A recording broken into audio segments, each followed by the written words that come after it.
As far as I am concerned, I am a fundamentalist Muslim, and I am proud to be a fundamentalist Muslim, because I know and I strive to follow the fundamentals of Islam, and I know that there is not a single fundamental of Islam which is against humanity as a whole. I challenge any human being to point out a single fundamental of Islam which is against humanity as a whole. There might be some fundamentals which someone might think they are against humanity, but the moment you give the logical background, there is not a single fundamental of Islam which is against humanity as a whole. When we go back in history, according to the Webster Dictionary, fundamentalist was first used to describe a group of American Protestant Christians who protested against the church. The Christian church, they believed that the Bible was the word of God. These American Protestant Christians, they not only believed that the Bible was the word of God, but they believed that every word, every letter of the Bible, it is the word of God. If anyone can prove every word, every letter of the Bible is the word of God, then this movement is a good movement. Whereas on the other hand, if anyone can prove that the Bible is not the word of God, then this movement is not a good movement. According to the Oxford Dictionary, fundamentalist is a person who strictly adheres to the ancient doctrine of any religion. And in the revised edition of the Oxford Dictionary, fundamentalist is a person who strictly adheres to the ancient doctrine of any religion, especially Islam. This word, especially Islam, has been added in the revised edition of the Oxford Dictionary. The moment you hear the word fundamentalist, you start thinking of a Muslim. You start thinking of an extremist. I tell the people, I am an extremist. I'm extremely kind, I'm extremely merciful, I'm extremely loving, I'm extremely just, I'm extremely honest. What's wrong in being an extremist? Why are we apologetic? But we should only be an extremist in the right direction. We should not be an extremist in the wrong direction. As Allah subhanahu wa ta'ala says in the glorious Quran, in Surah Baqarah, chapter number 2, verse number 208. Udkhulu fi silmi kaffah. Enter into Islam wholeheartedly. You can't say partly. So why are we Muslims? Why are we apologetic? We have the best deen. We have the Deenul Haq with us. It's time for us to turn the tables over. The third misconception is that Muslims are terrorists. What is the meaning of the word terrorist? Terrorist by definition means a person who causes terror. Whenever a robber sees a policeman, he is terrified. So for the robber, the policeman is a terrorist. Whenever any criminal sees a policeman, he is terrified. So for the criminal, the policeman is a terrorist. Whenever any robber sees a Muslim, he should be terrified. Whenever any rapist sees a Muslim, he should be terrified.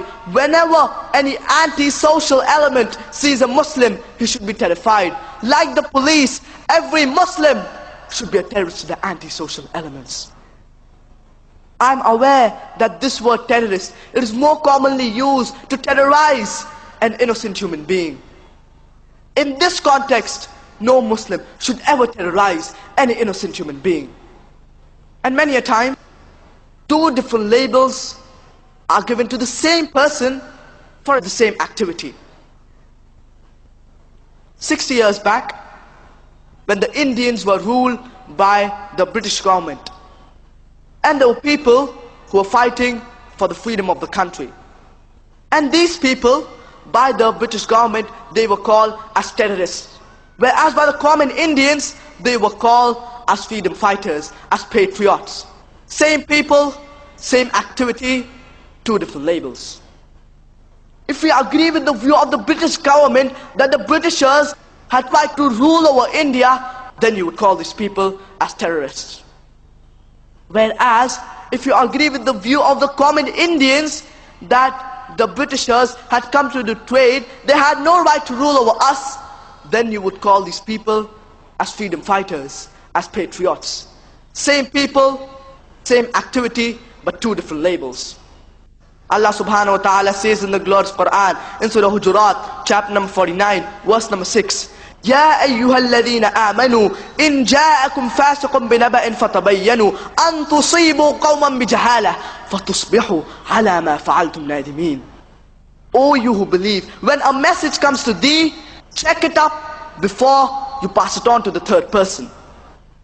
We have the example of the American Revolution that took place in 1775.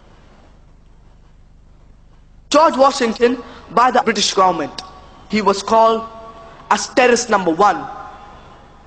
And later on, he becomes the president of USA. Imagine terrorist number 1 becoming the president of USA. And he happens to be the godfather of all the presidents, including George Bush. We have the example of Nelson Mandela. When South Africa was ruled by the white apartheid government, Nelson Mandela was imprisoned in Robben Islands for more than 25 years. And by the white apartheid government, he was called as terrorist number 1. Later on, when South Africa gets its freedom and the white apartheid government is thrown out, Nelson Mandela gets freedom and he becomes the president of South Africa and gets the Nobel Prize for Peace. Imagine terrorist number 1 getting the Nobel Prize for Peace. So here we realize the media, whatever label it gives to a person, that label gets stuck to him. The media, it is very powerful. It can turn black into white, white into black, hero into villain, villain into hero. This is the power of the media. We Muslims, we are very backward. We need to use the same media, we have to make it halal, to strive to convey the message of Islam. And I do know that 99% things what come on the television, they are haram. But we need to use the same media, we have to make it halal, to strive to convey the message of Islam. See, today is the age of science and technology. The youngsters, they are going on the wrong track.